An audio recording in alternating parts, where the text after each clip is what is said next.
Hi, my name is Katie Clemmer, and I will be entering the Sister Servants of the Immaculate Heart of Mary in fall of 2012. I truly think that God has been romancing me my entire life. I grew up in a beautiful Catholic family. My parents were an amazing witness to God's love. They showed me how to love God and how to let God love them. In high school, they opened up our home and started doing foster care, and children had they opened up our home so that children had a safe place, and they loved them like they loved us, their children.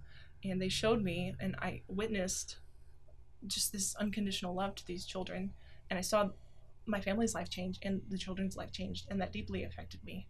And so in high school, I kind of realized that God, through witnessing my parents' actions and their love and their service, realized that God might have a plan for me. And it seemed like it was quite a big plan.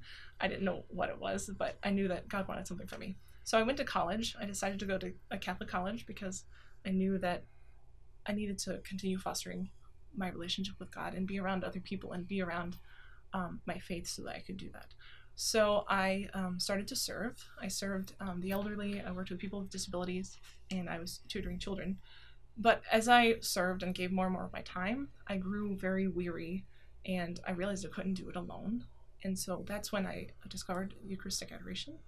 And in Eucharistic adoration, that became a source of joy and strength, and just Christ's love was outpouring, and I was able to be filled and like overfilled so that I can continue serving and doing his work. And so that's when this idea of religious life kind of started bubbling up inside of me.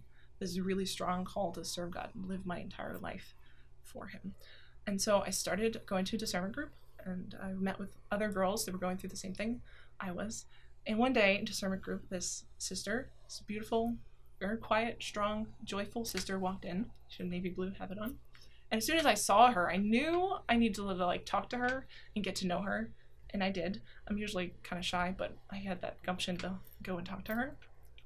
And I learned that she was the Sister Servant of the Immaculate Heart of Mary, and I developed a relationship with her. And I learned about her community, and I visited them. I spent time with them, and I actually got to go on this really amazing trip to Peru and serve with them in their missions. And I did my best to teach English to children. And so coming back from that trip, I realized that I really think God wants me to live in community and live as a religious sister with these sisters. So I went to the vocations directress and told her I was ready to take the next step. I wanted to apply and see if this was really something that I could do with my life. And she said to me, Katie, you know what? People, young ladies just like yourself, come to me and we have the same conversation, but then they leave and I don't see them for 3 years. I laughed at her and said, no, I'm ready. That's not going to be me. And so I left her office thinking I'm going to go and fill out paperwork and do all of these things. But then something happened and I didn't, and time went by and I graduated college, and this idea of religious life just had faded. And I can't explain what exactly happened, but it just faded away. And so I did 2 years of service, teaching service, and in those two years I did really come to realize that I had a passion for teaching, and I was going to be a lifelong teacher. And so then after 2 years of service, it was time for me to get a real job, which was really, really scary, and I didn't know how to start. So I said a novena to St. Joseph, and my intention was that God may put me in a school where I can share my talents best. And so after a few days of my novena, I get a phone call from St. Joseph's Catholic School, and I was just blown away because this is a very obvious sign that God is working in my life.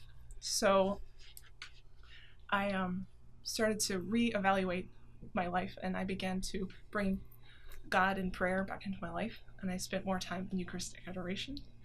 And in that time, and in my prayer and in my time with the Lord, this idea of religious life came back. And at first I was like, no, this is not okay. God, you put me at St. Joseph's School. Like, St. Joseph's School is where I'm supposed to be. I'm going to be there until I'm like retired. This is what you want from me. But the harder I tried to push it down, the louder he spoke to me.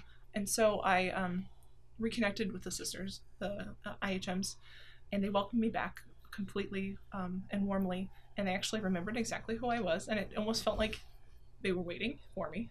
And so I reconnected with them and spent some beautiful time with them and came to realize that, you know what, this is what God wants of me. And so I have decided to enter into their pastorency in the fall of 2012. And so I will be formed as a teacher who upholds the gospel and shows God's love to children and helps them to feel that they're special in God's eyes. And I asked Christ, the master teacher, to guide me, give me strength, and help me to be his instrument in the classroom and in the world.